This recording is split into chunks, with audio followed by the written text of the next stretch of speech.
This is JordangeVision. Pull up a seat and kick up your feet. Welcome, welcome, welcome. How are we doing? Well, believe it or not, we have arrived at the third season finale of Beyond Belief Fact or Fiction. Of course, I've got a little bit of history with season finales. First season finale, I got my first and only 0 out of 5. Second season finale, I got my first 5 out of 5, which is now 2. And now we've arrived at the third one. Let's see if anything special happens today. I also kind of tallied up my total for the season so far. Last season, I had a total of 36 right out of the 65 stories that happened during the season. And going into this final episode of Season 3, I am sitting at 33. That means a 3 out of 5 will match that, and anything better than a 4 out of 5 will beat that. Got a little bit at stake here going into this episode too. So without further ado, let's see how the third season finale goes on Beyond Belief Fact or Fiction. Let's watch the show. Before I get started, please remember to like, comment, subscribe, all that fun stuff, and don't forget, reacting to art is sharing art. Channels like these benefit everyone from the viewers all the way up to the original creators themselves. Also, a reminder, spoilers are likely, so if you haven't seen this episode yet and would like to, please feel free to click off and take care of that first. I'll be here when you get back, but for those of you who are sticking with me, pull up a seat, kick up your feet. It's time to watch the season finale of Season 3 of Beyond Belief Fact or Fiction, Season 3, Episode 13. Here we go. Observe. A perfectly shaped square. We set it spinning. Doesn't look that perfect. By carefully blocking out certain parts of the spinning square, it now appears to have a pulsating effect, almost. That's kind of cool. With lies. That's a funky red cross right there. You both keep getting cards until you're close to, or you end up with 21 points. I think one more time. How about another one? Maybe one more? As an expert, you'd recommend that you hold with 17, but Dale's Most experts do. And the odds are, he's in for a very strange deal. There's your 21. But he represents thousands of people in cities across the country where illegal gambling thrives in the underground. Ooh, It illegal, attracts eh? all kinds, suckers, rounders, and very often people with something to hide. I mean, everyone wants money. No one's hiding that. Something strange was happening at Dale Blanken's table this night. We got a Usually, cheater? in the games that Dale Blanken runs, the house wins. But tonight, something very unusual was going on. I While wonder. everyone else seemed, a young soldier was doubling up and winning hand after hand. His attitude was that of a man who knew he was going to win. Looks a little annoyed. Guess I picked a lucky table. From the sounds of it, the table's not usually that lucky. Blackjack. Maybe they're both cheating. Not us, Dale. Larry Schmidt owned the club. It was his money Blanken was losing. Everything all right over here? Yeah, Yeah. fine, Larry. Everything's fine. Just losing your money, Larry. Winning. Take a break. Trying his luck with a new dealer. I might as well quit while I'm ahead. Wonder if he's onto that one. Something for you. Whatever you got, I don't want. Probably not, eh? You earned it. It's your cut. Just name Wait, it. what? You remember George and Evelyn Shalto? Who? Yeah, it's hard to keep track of the names, isn't it? There's so many people you ripped off. I never ripped anybody off. You scammed Oh, hundreds he of is onto him. citizens. George and Evelyn are my parents. It's paid. Yeah. Little revenge. See you at the table. Yeah. Past Have to life have as another head big of a night. crooked telemarketing business that swindled senior citizens. The soldier's parents must have been 2 of his victims. I guess, eh? Blanken I was just leaving. What's that cash down there? Looks shady. I mean, it wasn't here. If you're running a scam on me, you're going down. Do you understand? Yeah, I understand, but I'm I not wonder. scamming you, I swear. Well, Larry's gonna check, isn't he? My money. Dale had one prized possession, his car. And right now, the drive would do him good. Some breaky gonna happen on the drive? Oh, it's a tag. The soldier's tag. How do you get in here? I'd be freaked out too. Oh, the money's in there too. Oh.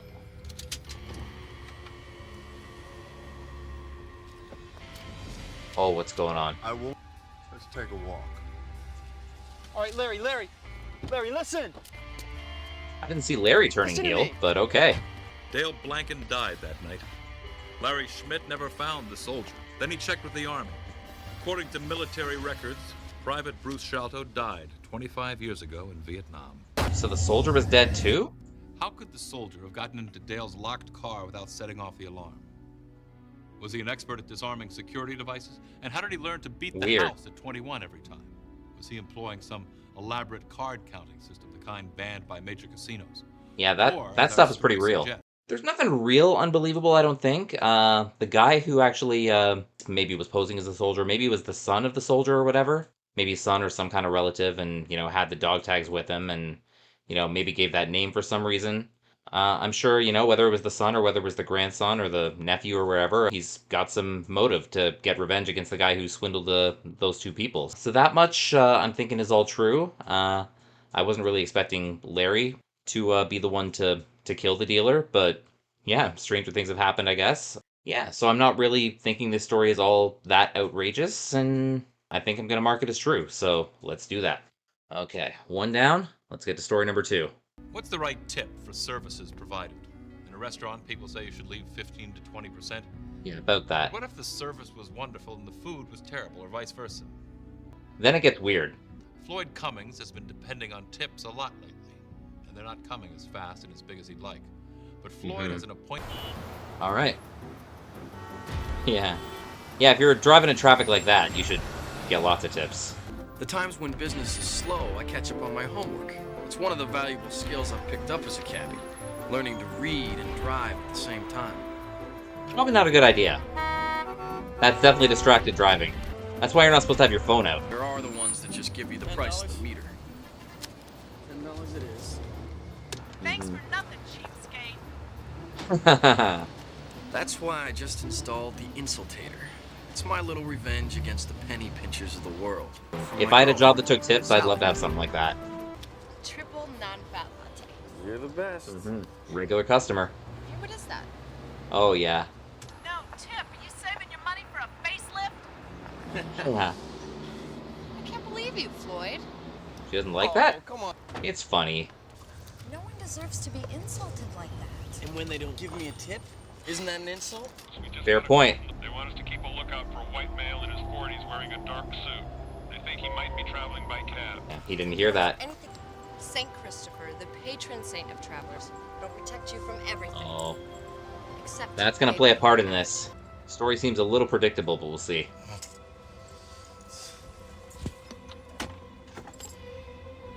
Just stuff her in the glove box. Maybe I should just lose the Insultator and put up the St. Christopher medal instead. Then I'd lose the thrill of seeing those cheap faces after they've been zapped. Uh-huh. Well, at least this guy's got a suit. Oh, is this the He's guy? got some... I'm hoping I won't have to use the Insultator on this guy. Maybe for a different reason. This is turning into a pretty long ride. He just became the getaway car, I think. $13, that's a 40-cent tip. Okay, Insultator, do your stuff. You're so cheap, you wouldn't even pay a compliment. Okay, maybe this wasn't the guy. I don't feel good about this one. The guy seemed really hurt. I guess. And that suit must have been 20 years old. Maybe he was a little poor. I don't want to fight. Neither do I. Look, I'm getting Aw. It's not the machine that you need to get rid of. Careful of the next one. What I need to get rid of is the chip on my shoulder. Sally was always right. Oh, he's in there. There's an ambush. Wait. What? How'd it get out there? I could have sworn I put that thing in the glove compartment. Could have sworn that too. Yeah, I'm taking political science. I think you should be taking driver's ed. Now the insulter has become the insulted. You know, you can blame everybody else when things go wrong. Or you can concentrate on doing the right thing yourself. Oh, brother. You say something? I said here we are. He didn't say that. I couldn't wait to see what the old philosopher was going to tip. Let's see. I should have known exactly the price on the meter. Not the amount he wanted. That was it. This guy deserved an insult. It's been a pleasure serving you. Have a wonderful day. Oh, no more insults. Oh, he was the guy. We've been tracking this guy since he escaped from the state pen a couple of weeks ago. He's been on a killing spree. You're a lucky man. Didn't even look like he tried to attack him. Yeah, maybe the metal was changing it by magic or something? Why did the insult machine suddenly give compliments and at just the right time? Was it switched by Floyd's girlfriend, Sally? Or maybe it was Sally's St. Christopher medal that I was don't think somehow Sally got near it. protecting and controlling the entire situation. That one's just really, really weird. Like, the medal is one thing, being put on the mirror or something, maybe he just misplaced it or whatever, but the insultator being changed to compliments, like, how does that happen? like, you know, it's programmed to say, you know, a few recorded phrases or whatever. Like, how does it turn tail like that? And we're supposed to believe that the medal kind of made it that way, which is weird to believe in itself. And supposedly this criminal too, like, you know, supposedly he, you know, he would have been traveling by cab or whatever. Maybe that's possible that the criminal didn't do that. Maybe he was, you know, just trying to stay inconspicuous or whatever. But you know, whether the medal appeared up there or not, that's one thing. Maybe that was just an oversight or whatever. But how is the box gonna change what it says? Like really? I think I'm gonna mark this one as fiction. It's another one of those where I just got to say, cool story, bro, but I don't think so. All right, story number 3. Do you have a sweet tooth? Do you Yep. walk by displays like this and begin to fantasize about the delights offered within? Way too often. Cakes are more than just a delicious way to end a meal. They become a symbol for celebration, family, and Birthday cake. Dom DeSantos. Yep. But Dom is about to be given an assignment by his new boss to bake a cake for someone Dom does not like. For this Okay. cake, Okay. Sounds interesting. I've been working for Duncan's Bakery for the past 15 years and took great pride in my job. Oh, all It was a that looks so wonderful place good. to work. Hey, Dominique. Your favorite baker. How's your buns? Nice little double Everything entendre there. changed when I never liked Martin Jr. I don't know anybody who did. As far as I was concerned, he was just a young punk in a silk suit who treated everyone like dirt. He Yeah, was an it happens insult like to his that father's sometimes. memory. That is a good piece of bread, Dominic. Don't you go asking for a raise. I'm not asking for anything. About you. That's just a tease, man. I need you to bake up something special for me. I'm throwing a party for Augie Bennett. You know who he is? Yeah, he's a big shot. Good shot, how? Augustus Bennett just happens to be the most powerful man on the whole East Coast. He's a Like a friend of mine. monster? I need a cake. I want you to create a masterpiece. How big? Big enough to feed 100 people? Oh, Is it his that's a big birthday? cake. It's a personal matter. I took care of something for him, and we're gonna celebrate. Oh, I wonder what he took care of. I need it first thing tomorrow morning. Don't forget to write happy personal matter on it. If there was somebody I liked less than that punk Martin Jr., it was the guy I was baking the cake for, Augie Bennett. He gave the good people in our neighborhood a bad name. So how's this gonna turn out? I was about to go in the back when I first heard the strange sound. That doesn't sound good. I figured it was just the metal expanding from the intense heat, even though I'd never heard any oven sound like that before. Aw, screw the mobster. I want that cake. What kind of favor did he do for Augie Bennett? It made it seem like he killed somebody, but I didn't want to Does think sound that way. Not the kind of thing you want to admit to your employee, though.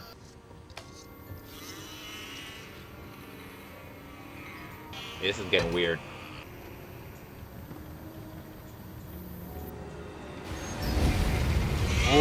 Oh, what? I mean, it's a ghostly figure, but that's weird nonetheless. I knew what I had to do next, so I did it. Calling the boss in. I can't finish a cake. What are you talking about? Why not? I saw a ghost in the oven. I saw the face of the devil in the oven. The devil? What? What's he doing there? It's not I mean- warm enough in hell? You get back in there. You finish my I cake wonder. right now. Get out of here. And you don't come back. I'll bake the stinking cake myself. What's the big deal? Yeah. Have fun with that. Devil can kill you instead. The devil's face in the oven? It's a warning, that's what it is, Dom. I don't know what it is. All I know is I can't work for that man anymore. He already fired you, didn't he? I think I know what Martin Jr. did for that Mr. Bennett. Oh? How could you know that, Sonia? It's right here on the front page. What? Okay. Look. Crime lord Jake Phillips burns to death in Carbine. Bennett Oh, that crime might fan be it. flame. It's him. That's the face I saw in the oven. That's the face. What? Dom, it's Connie. She said there's smoke coming from the bakery. I gotta go. Oh, wow. Dom, be careful. Devil did his dirty Last work. person, I figured he must have burned his cake. Oh, he burned more than his cake. Evidence was eventually discovered that Martin Duncan Jr. did indeed murder crime boss Jake Phillips. Was Martin Jr.'s bizarre death a classic example of gangland retaliation? Maybe. But how do you explain the image Don says he saw in the oven? Yeah, this is a story, I think it can go either way. So basically, the baker sees this image of a person, kind of a ghostly image. Maybe it's his imagination, maybe it's something else, but he says, yeah, I can't bake this cake because of what I saw. His boss sends him home and says, I'm going to bake the cake myself. Anything could have happened during the time he was gone. Like, really, anything could have happened. Like, obviously, if this guy's got some mob ties, like maybe, his enemies know where he works and stuff, and maybe, they showed up at the shop and they killed him and, stuffed him in the oven, So, there's a whole host of things that could have happened, while the baker was gone. I don't think this story is really unbelievable in that sense. Maybe they added the whole thing about the baker seeing the image in the oven for dramatic effect or whatever, but I don't think this is really out of the ordinary here. I've never really heard a story like this, but, I wouldn't be surprised if it happens, so I think I'm going to mark this one as true. Okay, story number 4. Let's go. There's no more responsible position in our society than that of judge. It's a job that takes the wisdom of Solomon, the patience of Job, and the common sense of Mark Twain. Okay. Troy has never appeared before a judge before, and Judge Waters has never had a case like this before. Sounds fun. Final verdict, and now the audience will come to order because the court of things beyond belief is in session. All rise, here we go. Troy Crane was a senior at the local high school in Butte, Montana. Oh, he's a high schooler. Got along well but lately Troy had developed a bad habit. When he saw something he wanted, he'd simply take it. He could get away Klepto. with anything as long as he had his lucky amulet. But he was wrong. Did he steal the amulet too? You smashed my case and stole a gold watch right out of my store. There it is, right on your wrist. Caught gold-wristed. See what the judge says. You okay, Mom? This is all a mistake. It never should have happened. Not really, but... All rise. His mother believed in Troy because this was the first time he was ever in this kind of trouble. First offense, the sentence could be anything, really, so... You're charged with grand larceny, a felony. I consider this a very serious crime, young man. Yeah, I guess stealing a watch. May I speak, please? I'm his mother. You may, ma'am. Seemed a little unorthodox, but yeah. This is the first time he's ever done anything like this. And he'll never do it again. I swear. Sounds like it was the first time he got caught. I know this is going to be hard to believe, but the watch that he's accused of stealing is really his. Oh, really? Wait, did someone steal it from him? He never had a watch. And so I was making payments on that very one for the past 8 months. I should have told my son. Yeah, probably. He pointed the watch out to saved me a lot of long trouble. time ago. My son took his own watch. If what you're telling me is true, Mrs. Crane, it would have a dramatic impact on this case. Is there a paper trail or anything? If it wasn't for your mother's sacrifices and the love she's shown in this court today, I'm quite certain you'd be facing a jail term. I know, Your Honor. I made a big mistake. I'll never do it Slap on the again. wrist time. Troy felt he was off the hook thanks to his mother's heartfelt plea. Yeah. And of course, his lucky amulet. The amulet worked. Oh, shit. What? What's going on? Okay, this is weird. Something magnetic? Your Honor. My hands must be wet. I can't seem to get a hold of it. Bill, if I'd like to see that. Oh, I wonder. A strong chain has no weak links. May we be together forever. What's going on here? This gold amulet was a gift from me to my wife. He stole that too. Yeah, I thought so. It was ripped off her neck 2 weeks ago by a young assailant who I now realize fits your description. No more slap on the wrist. Because of my personal involvement in this case, Yeah. I'm forced to disqualify myself as judge. Yeah, I would think so. Troy Crane was found guilty of felony assault and robbery. Oh, He's yeah. now serving out his sentence at the Youth Authority Farm in Bozeman, Montana. His mother visits him every week. Good How for do his you mother, I explain the guess. chain? In the end, a criminal was punished because the links of a chain pulled apart when he least expected it. Mm-hmm. Is this story based on an actual event? Or are we just pulling your chain? This is one that I don't really find all that out of the ordinary either. Guy goes into court, gets a little bit of a bleeding heart judge, I guess, when his mother speaks, and the judge is willing to cut him a break, and maybe the magnetic stuff was a little over exaggerated, but it's possible that you know, in his celebration or whatever, he dropped his amulet off his neck or whatever, or the chain came loose or something like that. And the judge asked what it was, and, you know, saw that it was something that was stolen from his wife. It is true that in that case, the judge would have to disqualify himself, recuse himself, I guess is the legal term. If all that happens before the sentence is official, then, you know, the judge can still change his mind, and sounds like he did. Like, obviously he had a very personal reason for changing his mind, but a justified one as well. It's definitely an interesting story, but I don't think it's a really outrageous one, so I'm going to mark this story as true as well. One more story this season. Let's see what we got. We've all heard expressions like, beauty is in the eye of the beholder, and beauty is only skin deep. We heard that in the last episode. Every day, consumers are bombarded with countless choices of creams, powders, lipsticks, lotions, all in the name of beauty. It was once There's lots of that stuff going around. But things have changed for Jocelyn. Like many her age, she feels she's lost her looks. Yeah. When you get older, a lot of people feel that way. She's hiding her face with heavy creams and lotions. But the doctor is about to uncover the terrifying truth. Maybe something else is As a going on. cosmetic surgeon, I don't usually visit patients at home. But Jocelyn Marshall sounded desperate over the phone, so I made an exception. So we got a house call. So what's really up with her face? But what did her face look like now? And why was she turned away from me? For plot? It's the only reason I can think of. What happened? Did you have an accident? No, this wasn't an accident. This was done to me on purpose. Oh, what? Occasion Maybe for some me. kind of attack. So I made an appointment with a makeup artist named Nicole. Everyone in my Okay. circle was A day of So a beauty makeup malfunction? My boyfriend plans to propose to me this afternoon. I finally found someone who loves me for who I am and not just for my beauty. The dramatic irony is delicious right now. My eyes are among my best features. They are a mirror to one's soul. Really? I think my entire face is a mirror to my soul. I hate to say that someone deserves it, but the way she's talking... Miss Sleeping Beauty, are you ready to meet your Prince Charming? I can't believe I've been here all this time. Oh, how long did it take? What's wrong? My God, what have you done to me? I look awful. You look the same. Gorgeous. You're totally inept. You wasted my time. You expect me to waste more time while you attempt to fix this mess? Excuse me, nobody What has ever mess? talked to me this way. I'll tell everyone just how clumsy you are.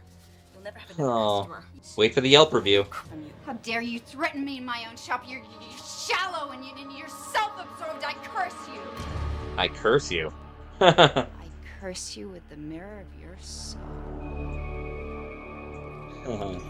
This would be a viral TikTok today. I came home and removed what was left of her makeup. I applied my own makeup myself. I Can't really see a lot by design, but I can see the kind of an edge of a deformity there. And I want to call it off. What are you talking about? It's just that I've noticed some qualities in you that I'd never seen before. You mean she wasn't a bitch the whole time? Later that evening, after Ron left, I went to look in the mirror. Okay.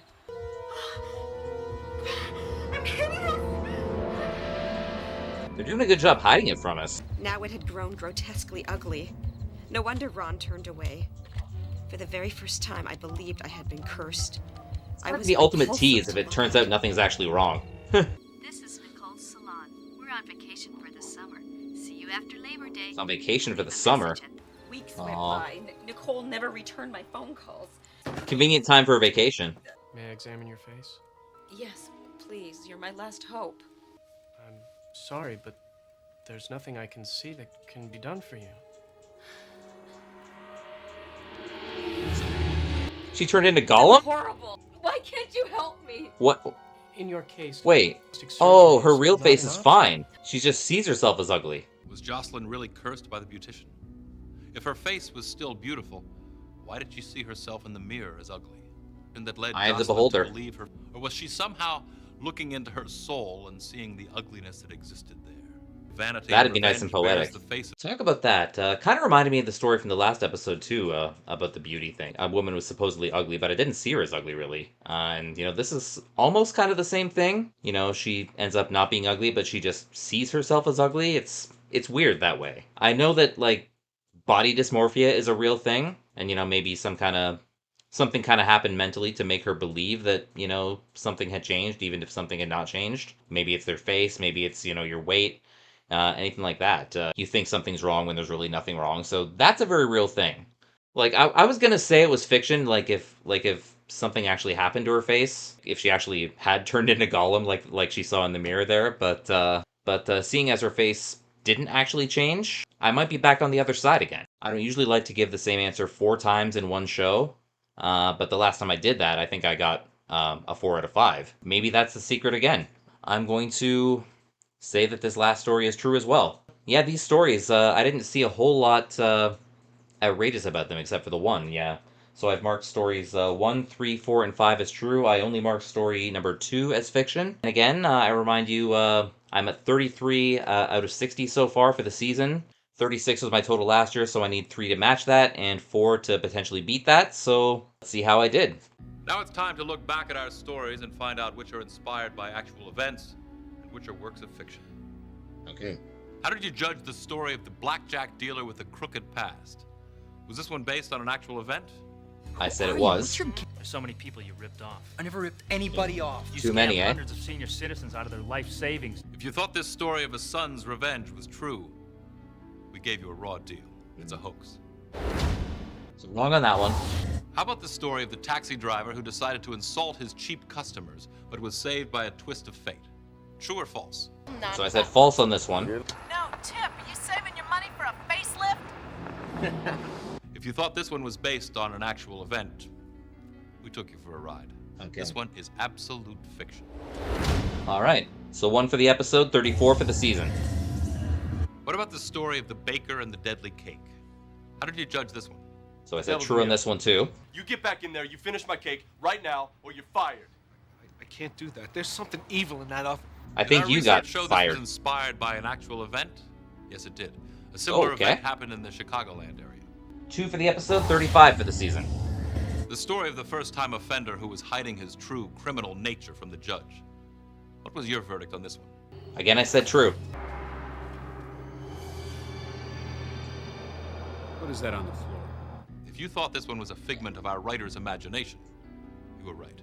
It never happened. So 2, chance for 3. Now let's take another look at the vain woman who fell victim to a curse that ruined her life. Fact or fiction? And I said fact. Yeah. This story of a tortured soul is based on an actual experience that happened near the Florida Gulf Stream area. So I got a 3, and I matched my 36 from last season. In searching for the truth, we are bound to discover answers that are beyond belief. Yeah. I'm Jonathan Frakes. Don't I know A it? story for beyond belief, fact or fiction. This is Don LaFontaine. Another great season. All right, let's wrap this up. Thank you guys for tuning in to my reaction to the season finale of Season 3 of Beyond Belief Fact or Fiction. No 0, no 5 this time, but a very decent 3. My last few scores have been pretty good. I got a 4 last time. I got 3s the 2 times before that, so my average definitely went up, and I was able to match my season total from last season. Got 36 out of 65 last season, and got 36 again. Yeah, nothing to sneeze at, I guess. Maybe I'll try to do better in Season 4. Season 4 is the last season I have access to. So again, it's another 13 episodes. Looking forward to having some fun with that, but that will wait until next time. Thank you guys so much for tuning in. Don't forget to like, comment, subscribe, all that fun stuff. Check out my sports vlogging channel, Jordan's Vlogs. And until next time, this is Jordan saying you can't be productive sitting at home on your couch. All you need is a TV, a great catalog, and a vision. This has been JordangeVision. Thank you guys so much for watching. Take care. Bye-bye.